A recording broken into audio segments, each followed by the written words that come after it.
ഖുർആനിലെ ഭാര്യ, ഖുർആനിലെ ഭർത്താവ്, അവരെങ്ങനെയാണ്? ഞാൻ ഈ പറയുന്ന വിഷയത്തിൽ നിങ്ങൾ ഇന്ന് 2 മണിക്കൂർ പ്രസംഗം ഒന്നും കേൾക്കണ്ട. ഞാൻ ഇനി പറയുന്ന ആയത്ത് നിങ്ങൾ കേട്ടാൽ മതി. ഖുർആൻ ഒരു കുടിലിന്റെ ഉള്ളിൽ, ഒരു കുടുംബത്തിന്റെ ഉള്ളിൽ താമസിക്കുന്ന ഒരു ഭാര്യയും ഭർത്താവും, അവർ ഞാൻ നേരത്തെ പറഞ്ഞതുപോലെ സ്ഫടികത്തിന്റെ ഉള്ളിൽ പറഞ്ഞുവിട്ട മത്സ്യങ്ങളെ പോലെ 2 ദിശയിലേക്ക് നോക്കിയാൽ ആ കുടുംബം തകർന്ന് തരിപ്പണമാകുമെന്ന് വിശുദ്ധ ഖുർആൻ. ഒരു ഭാര്യയും ഒരു ഭർത്താവും, അവര് 2 പേരും വിപരീത ദിശയിലാണെങ്കിൽ ആ കുടുംബം തകർന്ന് തരിപ്പണമാകുമെന്ന് വിശുദ്ധ ഖുർആൻ. ഖുർആൻ അങ്ങനെ നേരിട്ട് പറഞ്ഞിട്ടില്ല, പക്ഷെ കേട്ടോളി. അള്ളാഹു പറയുന്നു ലോകത്തുള്ളതെല്ലാം ഇണകളാണ് എന്ന് പറഞ്ഞാൽ നിങ്ങൾക്കൊരു സംശയം ചോദിക്കാം, ആകാശത്തിലും ഭൂമിയിലും ഒക്കെ ഇണയുണ്ടോ? ആകാശം അല്ലാഹുവിന്റെ സൃഷ്ടിയല്ലേ, ഭൂമി അല്ലാഹുവിന്റെ സൃഷ്ടിയല്ലേ? ഇവരുടെ ഇടയിൽ ഇണകളുണ്ടോ? പെണ്ണാകാശവും ആണാകാശവും ഉണ്ടോ? ഇല്ലയോ? ഉണ്ടാവണം. ഭൂമി പെണ്ണാണ്, ആകാശം പുരുഷനാണ്. ഈ ഭൂമി ഭാര്യ, ആകാശം ഭർത്താവ്. ഇവിടെ 2 പേരുടെയും മക്കളാണ്. ആകാശമെന്ന ഭർത്താവിന്റെയും ഭൂമി എന്ന ഭാര്യയുടെയും മക്കളാണ്. ഞാൻ പറയുന്നത് ധൈര്യമായിട്ട് ഖുർആൻ, അള്ളാഹു പറഞ്ഞതാണിത്. ആ മക്കളാണ് ഈ തലപൊക്കി നിൽക്കുന്ന തെങ്ങ്, കവുങ്ങ്, മാവ്, സസ്യങ്ങൾ, ഈ കാണുന്ന സർവ്വതും. وأنزلنا من المعصرات ماء ثجاجا لنخرج به حبا ونباتا وجنات ألفافا. അള്ളാഹുവിന്റെ വിശുദ്ധമായ ഖുർആൻ നൂറ്റാണ്ടുകൾക്ക് മുമ്പ് പറയുകയാണ്, ആകാശം പുരുഷനാണ്, ആ പുരുഷന്റെ ഇണയാണ് ഭൂമി, അവർക്കുണ്ടാകുന്ന സന്താനങ്ങളാണ് ഈ സസ്യലതാദികൾ. അള്ളാഹിന്റെ ഖുർആൻ പറയുന്നത് കേൾക്കുക,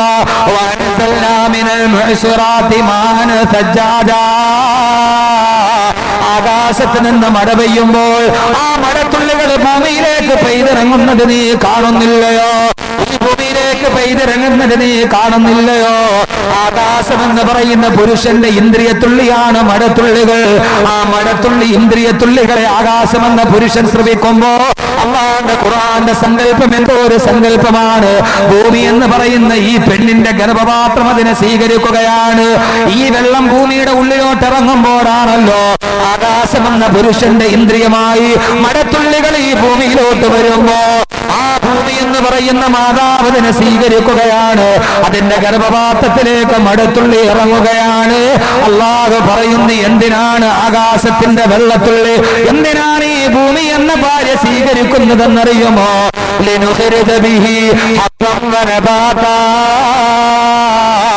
ഈ ഭൂമിയുടെ ഗർഭപാത്രത്തിൽ കിടന്ന വെള്ളം കുറെ കഴിയുമ്പോ അതിലൂടെ സസ്യങ്ങൾ മുളയ്ക്കലായി, വൃക്ഷങ്ങൾ കായ്ക്കലായി, അതിലൂടെ ഈ ഭൂമി മുഴുവനും ഫലഭൂയിഷ്ടമായി മാറലായി.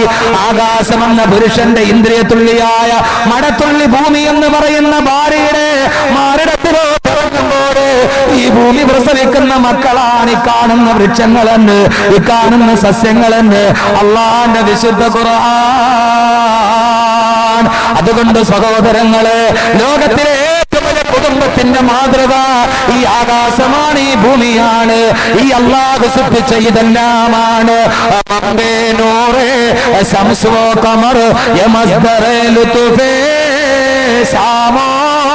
सगर मम्बे नूरे शम्सो कमर है ये मस्दर लुत्फे സാമോം സഗർ. ഈ ആകാശവും ഭൂമിയും ഒന്നിച്ചു നിന്നതുകൊണ്ടാണ് ഇവിടെ പകലുണ്ടായത്, ഇവിടെ രാത്രി ഉണ്ടായത്. സഹോദരങ്ങളെ, ആകാശത്തിന്റെ മഴത്തുള്ളി ഭൂലോകത്തോട്ട് വരുമ്പോ അത് സ്വീകരിക്കാൻ കഴിയില്ലെന്ന് പറഞ്ഞ് ഈ ഭൂമി എന്ന ഭാര്യ മലർന്നു കിടന്നെന്ന് കമിഴ്ന്നു മാറിയാൽ ആകാശത്തിന്റെ ജലം ഞാൻ സ്വീകരിക്കില്ല, എന്റെ ഭർത്താവായ ആകാശത്തോട് എനിക്ക് പിണക്കമാണെന്ന് പറഞ്ഞ് ഈ ഭൂമി എങ്ങാനും ഒന്ന് മാറി നിന്നിരുന്നെങ്കിൽ ഇവിടെ സസ്യങ്ങൾ മുളക്കുമോ, ഇവിടെ കാർമേഘമടിയുമോ, ഇവിടെ കടലുകൾ തിരമാലകളുടെ ആരവമുണ്ടാകുമോ, ഇവിടെ പക്ഷികളുടെ കൂകലുണ്ടാകുമോ, ഇവിടെ മൃഗങ്ങളുടെ ആരവമുണ്ടാകുമോ, ഇവിടെ മന്ദമാരുതന്റെ പെയ്യലുണ്ടാകുമോ? ഈ ഭൂമി ശൂന്യമാണ്, ശൂന്യമാണ്, ശൂന്യമാണ്, ഈ പ്രബന്ധം തന്നെ തകർന്ന തരിപ്പണമാകുമായിരുന്നല്ലോ. അല്ലാഹു സൂറത്തിൽ പറയുകയാണ്, അല്ലാഹു സുബ്ഹാനഹു വ തആല സൂറത്തിന്റെ നബയിൽ പറയുകയാ, ആകാശം വെള്ളം കൊടുക്കുമ്പോ അത് ഭൂമി സ്വീകരിക്കാറ്. ആകാശമെന്ന പുരുഷന് നേരെ ഭൂമി പുറംതിരിഞ്ഞു കിടന്ന പിന്നെ ഈ ലോകത്ത് മനുഷ്യന് ജീവിക്കാൻ കഴിയില്ല. അതുകൊണ്ട് പെണ്ണെ, അതുകൊണ്ട് പുരുഷ, ഈ ഒരു കുടുംബത്തിലെ പുരുഷൻ തരുന്നത് ഒരു പെണ്ണ് സ്വീകരിക്കാൻ കഴിയാതെ മാറി നിന്നാൽ ആ കുടുംബം തകർന്ന് തരിപ്പണമാകും. ആ കുടുംബത്തിൽ പിന്നെ സസ്യങ്ങളില്ല, ആ കുടുംബത്തിൽ പിന്നെ മക്കളില്ല, ആ കുടുംബത്തിൽ പിന്നെ തലമുറയില്ല, മനുഷ്യ തലമുറയുടെ അനുസൃതമായ പ്രവാഹം ഉണ്ടാവുകയില്ല. അതുകൊണ്ട് ആകാശവും ഭൂമിയും തമ്മിലൊരു ബന്ധമുണ്ട്. അതുപോലൊരു ബന്ധമാണ് ഭാര്യയും ഭർത്താവും തമ്മിലുള്ള ബന്ധമുണ്ട് അല്ലാഹുവിന്റെ വിശുദ്ധ ഖുർആൻ. അതുകൊണ്ട് സഹോദരങ്ങളെ, ഖുർആനിലെ കുടുംബം പറയുമ്പോ ഇതിനേക്കാൾ വലിയൊരു ഉപമയിനി അല്ലാഹു പറയുവാനില്ല. ആകാശവും ഭൂമിയും തമ്മിലുള്ള ബന്ധം തകർന്നപ്പോ എന്തൊക്കെയാണ് ലോകത്തിന് സംഭവിച്ചു പോയത്? ആകാശവും ഭൂമിയും തമ്മിലുള്ള ബന്ധം തകർന്നു പോയപ്പോ എന്തൊക്കെ തകർച്ചയാണോ വന്നത്? അതേ തകർച്ച നീയും നിന്റെ ഭാര്യയും തമ്മിലുള്ള ബന്ധം തകർന്നാൽ നിന്റെ കുടുംബത്തിൽ ഉണ്ടാകുമെന്ന് വിശുദ്ധ ഖുർആൻ. അള്ളയല്ലേ സഹോദരങ്ങളെ പറയുന്നത്? ആകാശവും ഭൂമിയും തമ്മിലുള്ള ബന്ധം തകർന്നപ്പോ എന്തൊക്കെ ദുരന്തങ്ങൾക്കാണ് ഈ ലോകം സാക്ഷ്യം വഹിച്ചത്? മാലദ്വീപ് സർക്കാർ പസഫിക് മഹാസമുദ്രത്തിന്റെ അടിത്തട്ടിൽ പോയിട്ട് അവര് പോയിരുന്നിട്ട് മന്ത്രിസഭായോഗം കൂടുകയാണ്. എന്തിനാണ് ഒരു രാജ്യത്തിന്റെ പ്രധാനമന്ത്രി അടക്കമുള്ള ആളുകൾ പസഫിക് മഹാസമുദ്രത്തിന്റെ അടിത്തട്ടിൽ ഓക്സിജൻ സിലിണ്ടർ മൂക്കിൽ വെച്ചിട്ട് മന്ത്രിസഭായോഗം കൂടിയത് എന്തിനാ? നേപ്പാൾ സർക്കാർ മന്ത്രിസഭായോഗം കൂടിയത് 8848 മീറ്റർ ഉയരമുള്ള ഹിമാലയ പർവ്വതത്തിന്റെ മുകളിലല്ലയോ? എന്തിനാണെന്നറിയുമോ? എന്തിനാണെന്നറിയുമോ? ആകാശവും ഭൂമിയും തമ്മിലുള്ള ബന്ധം നഷ്ടപ്പെടുകയാണ്. ആകാശത്തിന്റെ ഗർഭപാത്രമായ ഓസോൺ ലെയറിന് സുഷിരം വീഴുകയാണ്.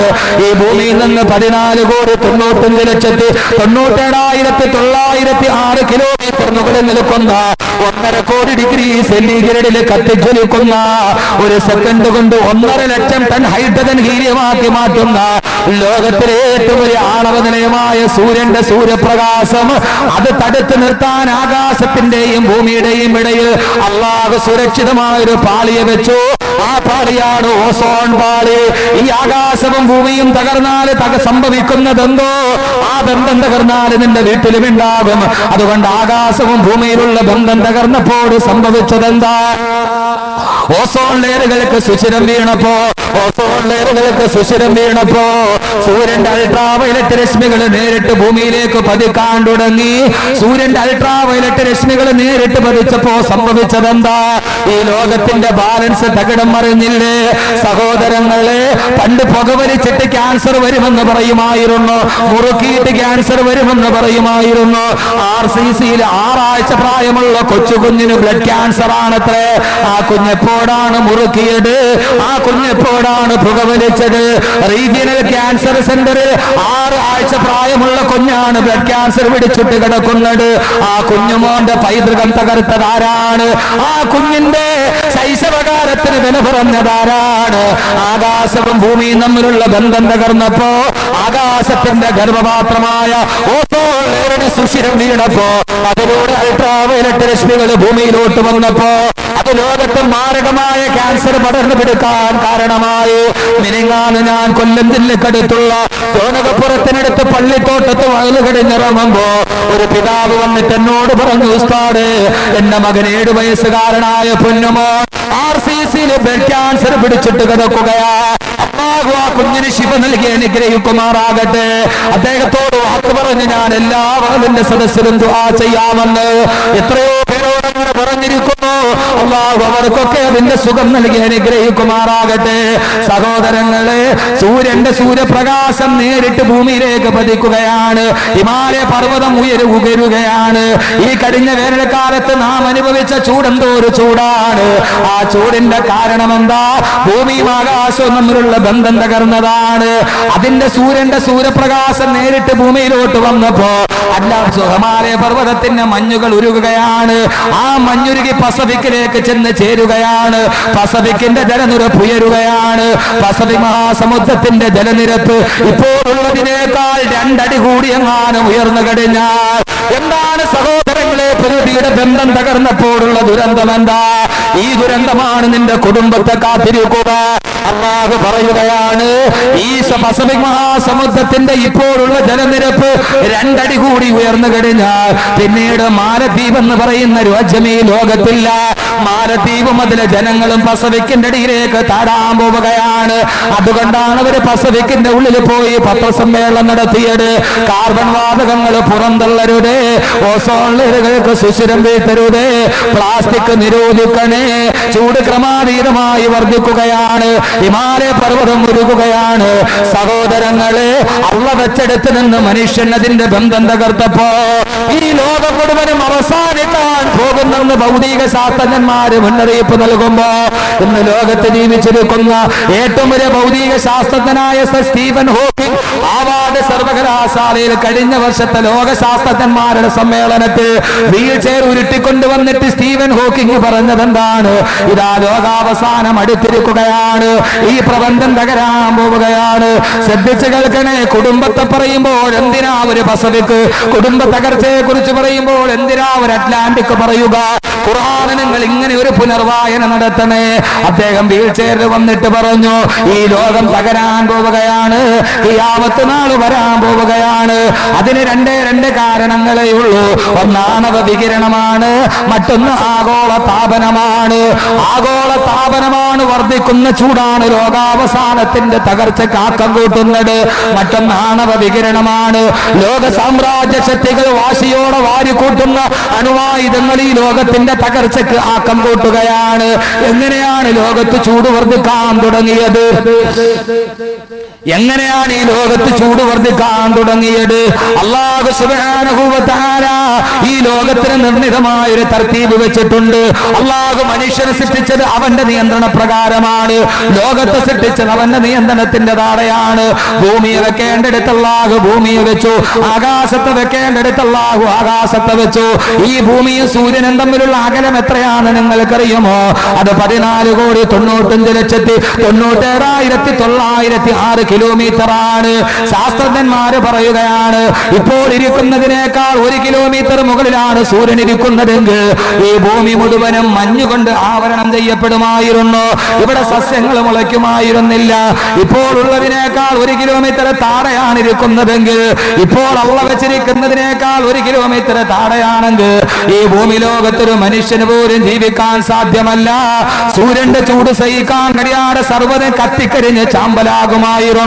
സഹോദരങ്ങളെ, 1 കിലോമീറ്റർ മുകളിലല്ല, 1 കിലോമീറ്റർ താഴെയുമല്ല. ജാമിതീയ കണക്കുകൾ പോലും തോപ്പിക്കുന്ന രീതിയിൽ ലോകത്തിന്റെ ഏറ്റവും വലിയ സൂപ്പർ ഡിസൈനറായ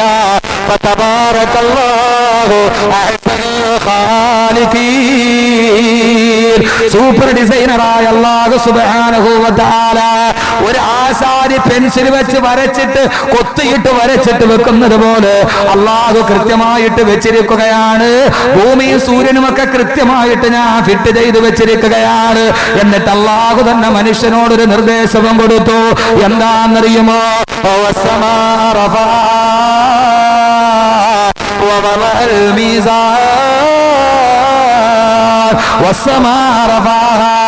ആകാശത്തെ ഞാൻ ഉയർത്തി വെച്ചിരിക്കുകയാണ് എന്ന് പറഞ്ഞാൽ സൂര്യനും ഭൂമിയും തമ്മിൽ ഞാനൊരു അകലം വെച്ചിട്ടുണ്ട്.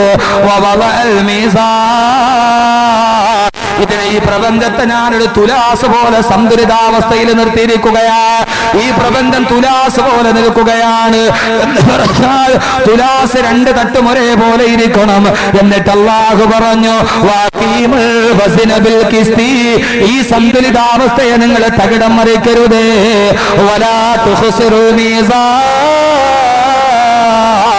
ഈ ത്രാസിന്റെ സന്തുലിതാവസ്ഥ നിങ്ങളെ തകിടം മറിക്കരുത്. അല്ലാഹു പറഞ്ഞു, വലാ തുഫ്സിദൂ ഫിൽ അർളി ബഅദ ഇസ്ലാഹിഹാ വലാ തുഫ്സിദൂ ഫിൽ അർളി ബഅദ ഇസ്ലാഹിഹാ. ഈ ഭൂമിയെ ഭൂമിയെ ഞാൻ ചൊവ്വാക്കി വെച്ചതിന് ശേഷം നിങ്ങളായിട്ട് കുഴപ്പമുണ്ടാക്കരുത്. നിങ്ങൾ ഈ ഭൂമിയിൽ കുഴപ്പമുണ്ടാക്കിയാൽ, ആകാശവും ഭൂമിയും തമ്മിലുള്ള ബന്ധത്തെ നിങ്ങൾ തകർത്ത് കളഞ്ഞാൽ പിന്നീട് നിങ്ങൾക്ക് ചൂട് വർദ്ധിക്കും, മാരകമായ ക്യാൻസറിന് നിങ്ങൾ അടിമകളാകും. അതുകൊണ്ട് നിങ്ങളെങ്ങാനും ആ സന്തുലിതാവസ്ഥയെ തകിടം മറിക്കരുത് എന്ന് അള്ളാന്റെ വിശുദ്ധ ഖുർആൻ. അള്ളാഹു പറഞ്ഞതെല്ലാം കൃത്യമായിട്ട് ഞാൻ വെച്ചിട്ടുണ്ട്. എല്ലാം തുലാസ് പോലെ വെച്ചിരിക്കുകയാണ്. ഈ തുലാസിന്റെ ത്രാസ്, തുലാസ് എന്ന് പറയുന്നത് സന്തുലിതാവസ്ഥയുടെ സിമ്പലാണ്, അതിന്റെ അടയാളമാണ്. നിങ്ങളായിട്ട് കുഴപ്പമുണ്ടാക്കരുത്. മനുഷ്യൻ കുഴപ്പമുണ്ടാക്കി. എന്ത് കുഴപ്പമുണ്ടാക്കി? ഫാക്ടറികളിൽ നിന്ന് പുറത്തേക്ക് വമിക്കുന്ന വിഷവാതകങ്ങൾ, കാർബൺ വാതകങ്ങൾ മനുഷ്യന്റെ പുരോഗതി അവന് വലിയ തടസ്സമായി.